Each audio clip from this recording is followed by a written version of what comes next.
Heure des bilans, foire aux propositions, les présidentielles remettent la politique et son personnel au cœur du jeu. Difficile cependant d'adhérer à cette grande mascarade de l'homme providentiel ou du programme Salvateur. Les experts sont là, commentateurs d'un jeu auquel ils n'auraient pas pris part. Ils sont pourtant au cœur du jeu, au cœur de la machine décisionnelle. Bercy est cette grande machine alvéolaire où l'expertise économique est reine, où les travaux des académiques sont passés au crible. Le CAE et France Stratégie sont là aussi pour fabriquer ou du moins relayer le consensus des experts. Et qu'on prenne les années Hollande ou les années Sarkozy, derrière l'écran de fumée de la communication politique, la plupart des choix ont une assise experte. Les rapports Pébro ou Attali sous les années Sarkozy, puis le rapport Gallois sous Hollande, ont fourni les grands axes d'action. Tout n'a pas été réalisé, certes. La négociation a parfois perverti la pureté des recommandations, mais il serait faux de dire que le politique serait resté sourd aux enseignements de la science économique ou aux recommandations des institutions internationales. Baisse des charges, déréglementation du marché du travail ou du marché des biens, simplification, règles d'indexation du SMIC, fiscalité des entreprises, retraite, etc. On pourrait encore allonger la liste des domaines où les choses ont changé, peut-être insuffisamment, mais pour le moins dans le sens voulu par le consensus des experts. Alors, face à une croissance qui demeure léthargique, face à un chômage qui demeure de masse, face à la montée des inégalités, faut-il évoquer la faillite du politique ou bien celle des experts? Mettons-nous un instant dans la peau du politique qui préside aux destinées de la France. Que voit-il venir à lui?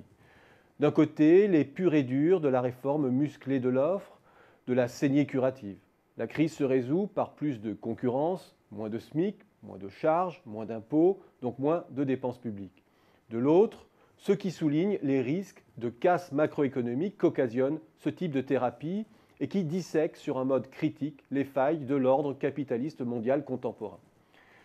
L'expertise ne semble dès lors pas capable de produire autre chose qu'une somme de recommandations issues de la microéconomie de laboratoire, dans un déni total des effets macroéconomiques déflationnistes désastreux que l'empilement de ces réformes peut produire, et de l'autre, le plus souvent, un déni de l'entreprise, des enjeux de compétitivité et des injonctions à réformer l'ordre monétaire et financier mondial et européen sur un mode incantatoire et sans mode d'emploi concret. De cela, que va extraire le politique? Un gloubi-boulga qui ménage la chèvre et le chou, ce à quoi la France est maintenant abonnée depuis plusieurs décennies.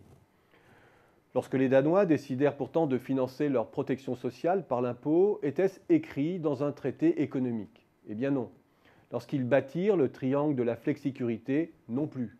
Lorsque les Allemands optèrent pour la parité 1 pour 1 lors de la réunification, défiaient-ils les recommandations des experts? Bien sûr. Ou lorsque l'Allemagne aujourd'hui opte pour l'excédent budgétaire, est-ce au nom d'une loi économique? Eh bien non plus. Ces exemples sont nombreux. Ils sont le fait de pays qui, conscients de la singularité de leur modèle, le réforment, le transforment également de façon singulière. Écoutez alors nos experts économiques les plus renommés, les plus reconnus au plan académique, et demandez-vous simplement si vous avez affaire à un intellectuel complet, chargé d'une culture historique, d'une vision stratégique, d'une vision systémique des choses. Si lorsqu'il parle d'entreprise, il parle d'un point abstrait dans un espace mathématique ou bien d'une organisation véritable.